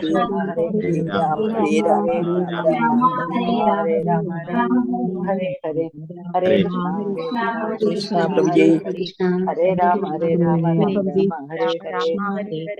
കൃഷ്ണ ഹരേ കൃഷ്ണ. ഇന്നത്തെ ഭാഗങ്ങൾ എന്തെങ്കിലും സംശയങ്ങളുണ്ടെങ്കിൽ കൈയെടുക്കാം. സംശയങ്ങളുണ്ടെങ്കിൽ വാഞ്ചകൽപതരൂപശ കൃപാസിന്ധുഭ്യേവച പരദാനം വൈഷ്ണവൈഷ്ണവരാജ് നിതായ ഗൗരപ്രേമാനന്ദ ഹരേ കൃഷ്ണ.